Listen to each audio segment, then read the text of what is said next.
How well did you know Pop? I never met Pop, but Okay. I felt like I knew him a lot because I just been supporting him since I heard of him. Right. What was I it in felt like I particular knew that him, stood to out be to you? honest. Like, just the music in particular, Yeah, or the he just had music, that energy? to his energy, and to be honest, I got friends who like from that area, who from the Flossie, you know what I'm saying, who from that side of Brooklyn.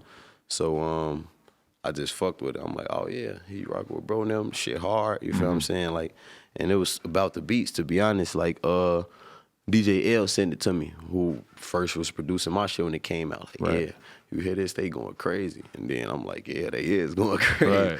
And then I was just fucking with that. Was Welcome to the Party. Like when it first, I don't even think it hit 1 million views yet. You feel what I'm saying? Definitely. But like that shit, I think, was just particularly terrifying because you look at his situation, and I said this on the podcast the other day, but if I had been talking to Pop Smoke and giving him advice on life, I would have said, bro, get the fuck out of New York. Go get yourself a nice little spot up in L.A., But California. he wasn't in New York. Huh? He wasn't exactly. in New York. Yeah, he did. He was pretty much doing what I would have That's said what that I'm he saying. should have done. And I think artists are New York artists be cool if you maneuver in New York a certain way. You don't really like New York artists be good. Like New York artists got it good, bro. Like for Right. real, to be honest. If you ask me, like I'm not saying it's not fucked up out there, but Casanova's still in New York. A Boogie, them dudes still in New York. Even when they not there, they go to New York still. Like, you know, you able to have success in New York if you move a certain way because shit, it's environments in New York that's gonna allow you to do that. You know what I'm Right. saying? And it's opportunities, it's resources in New York that's gonna allow you to do that. So I probably wouldn't even told him that. I thought, like, that's crazy. It was a shocker. You would never think that he was on that path. I was you know way what I'm more worried about the cops like forming a case against him because that's what happens to every saying? Yeah, they rapper got from the Brooklyn. hip-hop police and shit like that. Yeah. Every hot rapper coming up out of New York has gotten a big ass gang related case. Yeah. So that to me seemed like it was probably going to happen, especially because he, was involved with a lot of different accusations of violence and all this shit. Yeah, So, I wasn't into that. I ain't never know nothing about that shit. right, but I mean that is why I would have told him to get out of New York, and then to see him come out here and just like, I mean, I feel like that story just hit a lot of people really nah, hard that shit was because it definitely was weird. just so upward trajectory for him nonstop. He was just everything going great. Seemed like he had so much personality and charisma, and people liked him so much. And he was so young. He's only 20. Yeah, that's crazy. That's crazy. Yeah. When you look at like the drill thing though, because it exists not just in New York, but like I seen a fucking Vice Shit all video the way in about like London, drill, Australia, New Zealand. There's like one drill rapper in New Zealand or whatever. And now, but it's kind of crazy because like we've seen all you guys emerge from that, and certain people like you and Dirk and Keith and stuff who really became real artists out of all that. Pop Smoke was like the first one to really emerge from that Brooklyn drill scene. Definitely. Like he broke as an artist. He was gone. Like it was particularly like, damn, that he was gonna be the big one that came out of that scene, and for it to just fucking go out like that, man. it just seems. Prayers go out to his family for sure. That shit is weird, man. It just, I don't know. You gotta like as a coach and as artists, or just, you know what I'm saying, young men together, we gotta just see the reason and shit. You know what I'm saying? Just really, I don't know, like think we gotta be strategic. Not saying like I'm talking about like people who out here had these opportunities, you know what I'm saying? You gotta really like just be calculated out here. For real. I see that you got Juice on your shirt right now. Has that been? I mean, he's on the album. Is that like? It's almost like I know you're talking about a lot of shit that you've been dealing with on this album. Outside of that, but like in particular, how does that feel? And just to see somebody who is that talented at such a young age. Man, I don't know. We still, we dealing with that shit every day. To be honest, man, it's still like unbelievable, So, man, I don't know. That was my real little brother, bro. So it's like, you feel me? Like I know Shorty, I knew him, and it's like, I don't know. This shit is real. PTSD is real. Anxiety is real. You know what I'm saying? Addiction is real. All that shit is real. So, and just, I think like a lot of these people on the outside looking in, like you gotta understand that we all human at the end of the day, Like you'll look at an artist or a kid like Juice Wrld with him being as big as he is and think he's supposed to be perfect. He was 22. He was only 20. You know what I'm saying? He's 20. What, he just made 21? Just hit 21 when Just he hit passed. 21. So he was still 20, basically. You know what I'm saying? So it's like he was a kid. And, you know, I don't really want to speak too much on it, but just, you know, shit is real. Everything in life is sad to say it don't happen by coincidence. So when people fighting anxiety or, you know what I'm saying, addiction, that is real. It's reasons why, you know what I'm saying? I don't think that kid was doing drugs to fit in. Right.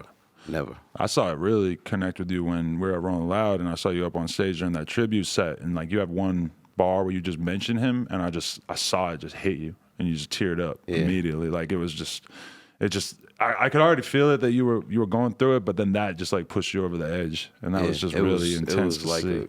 It was just a crazy moment that I was like doing the tribute to him at Rolling Loud. It was just super crazy, man. I don't know, like, I've been dealing with death for a long time, you know what I'm saying? So it's like, I'm no stranger to death. But it's just like, I don't know, like that moment, and I don't even think that was the first time I cried or nothing like that, but it's just still every day. Like, of course, I'm not even gonna say it ain't even been a day he ain't crossed my mind in some form or fashion, you know what I'm saying? So, and a lot of people deal with that every day. A lot of these people who haven't even lost as many homies as me deal with trying to, you know, overcome the trauma and heartbreak, you know what I'm saying? So I don't even mind talking about it, you know what I'm saying, sometimes. And just, you know, but Shorty was special. Like, everybody who ever been around him knew he was special. And I just said actually in an interview, like, it's crazy what he was to Chicago, to me, and what he did is like how Biggie had that short career, how Pac had that short career, but their legacy is so, like, I feel he was that. It was like hard to believe how big he got it's and crazy. how And beloved it was. It's so crazy. I feel like even it's forever, like, we just keeping his legacy alive, he gonna be that kid that you always gonna know. You always gonna hear his music like 30, 40 years from now, the same as a Pac, a Biggie. Like, I think, to me, if you ask me. I just said that the other day. No, yeah, I totally believe that. There's definitely plenty of artists today. Like, I hate how people are always refusing to put artists from today in that same category. It's like, we got a whole lot of legends right now that realistically will be viewed like, that you way. know, in time, Pac and Biggie, they met their demise almost 30 years ago, you know what I'm saying? So it's like, Juice is that for our generation, period. When people ask you your top 5 rappers, like, oh, actually, you hopped in that conversation. Did you post one? I did, yeah. How, like, do you feel like that's kind of a, like, your list was very much, this is what I really fuck with, not what I feel like I'm supposed to say I fuck all with. time, I got a right now, you feel what I'm saying? So it's like, yeah. But that's kind of weird because people always want to try to act like you gotta have, like, oh, you're tripping if you don't have these Certain people on your people in list. that, yeah, There's a of lot of course people that are legends that I never really listened to that much, Yeah. and maybe I respect them, but I'm not. Absolutely. They're not my top 10. Absolutely, absolutely. It's music is about what's true to you. That's why so many artists. You know what I'm saying? It's billions of people in this world. That's why it's so many artists, because there's so many type of different people to relate to. You know what I'm saying? So it's like, one artist, you can't really think you're going to appeal to all of the billions of people in the world. You know what I'm saying? Even if you appeal to millions, that's awesome. That's amazing. If you got 1 million fans, 2-3 million people that listen to your music, your art that's true to you, that you didn't even think probably was going to make it off of the block you grew up on. You know what I'm saying? So it's like, you got to, it's depending on what you're doing it for. Some people grateful for what they got. Some people want more, you know? What, you got a song with Chance, Juice, and Uzi all together. Yeah. How did that come about? And was that already all put together like way before Juice passed, or was that something that came together after? I actually, yeah, well, it was me, Chance, and Juice on the record, and then I wouldn't put Uzi on the record. But the record it came about naturally, to be honest, man.